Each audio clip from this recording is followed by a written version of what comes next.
Major funding for the Eyes of Nye was provided by the National Science Foundation, America's investment in the future,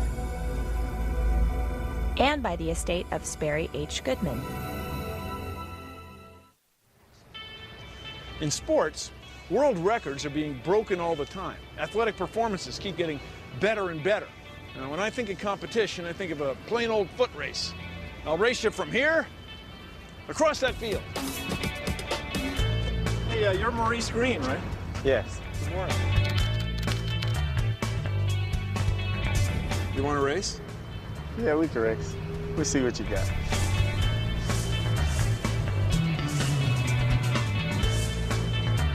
All right, Maurice.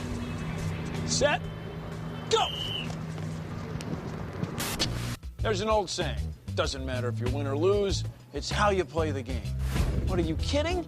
Look at all these trophies. We're obsessed with winning. That's why coaches, trainers, and athletes use the principles of science to develop winning formulas. When you root for your favorite player or the home team, are you really rooting for the science of sports?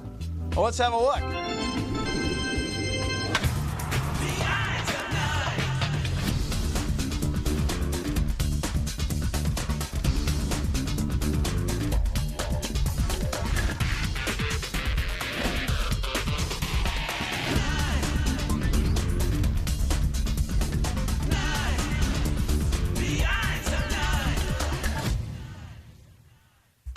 So you guys are baseball fans? Oh, yeah. Now, you also physics fans? Yeah.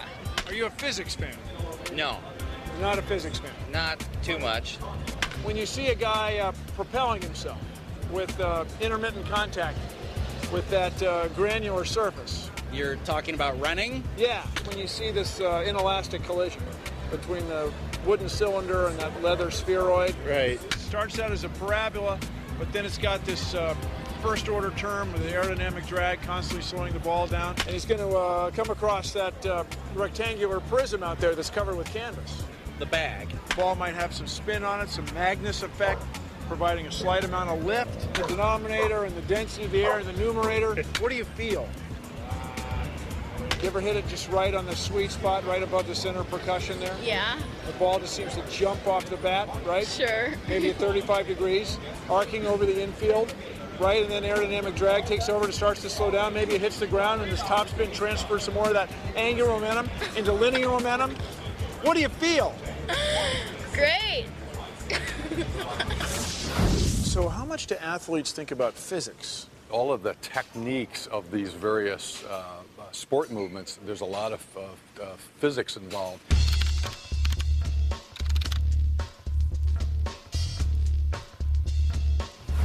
And early on in my career, I would look at, videotapes of me and see if the shot was going at the right angle. Maybe it should go down and so go up a little bit.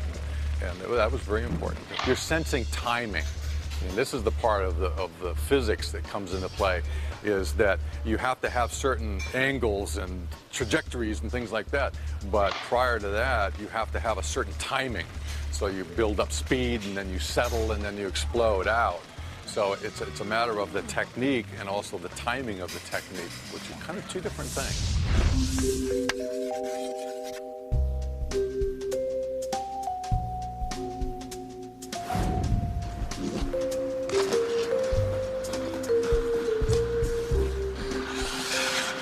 What's more beautiful than combining sport with artistic performance? Skaters not only manage their speed, they manage their spin, their angular momentum. You see, a skater starts a spin with his arms outstretched. As they bring their arms in, their angular momentum gets more and more concentrated, and their spin speeds up. It can be the difference between a good performance and a great one. It can take you to a 6.0. Maybe one day, they'll have an Olympic gold medal for physics. A man can dream. Most sports involve motion. That's mass and the transfer of energy. Now, if those terms sound familiar, well, they should. They're right out of a physics book. You see, it's physics principles and mathematical formulae that athletes have been mastering for years. That's why we love to watch.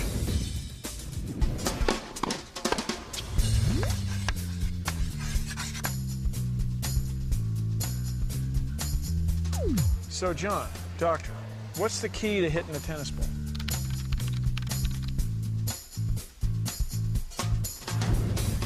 Well, you know, it's surprising because I think most people would assume that if you want to hit a tennis ball, you hit it with your arm. You hold a racket, you hit it with your arm. But actually, there's very little power you can generate with your arm. If you really want to hit a tennis ball hard, you actually hit the ball with your legs.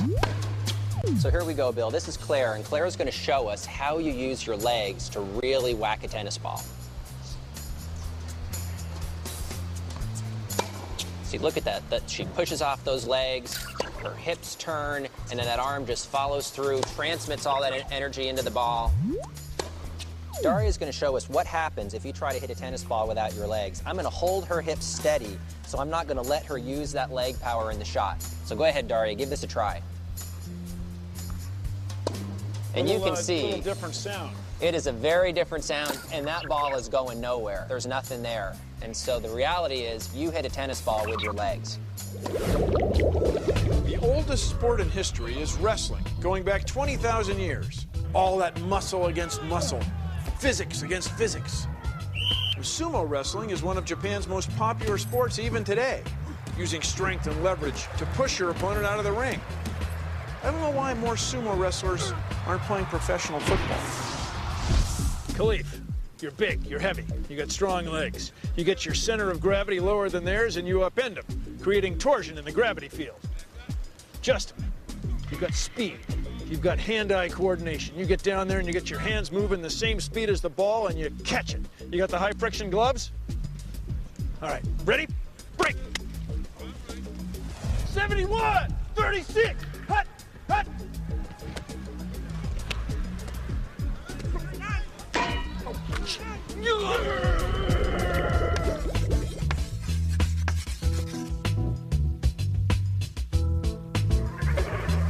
Take a look at these athletes. One is a lean, powerful swimmer.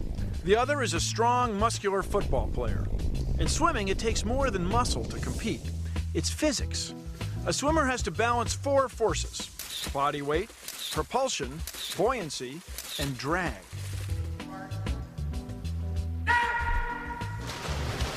A swimmer's lungs hold air to keep him afloat, and his muscles propel him forward. But he's always working against drag, which is anything that slows him down. His weight, the roughness of his skin, the impact of waves in the pool. Swimmers train their bodies to be smooth and straight because in competition, drag can be a real drag.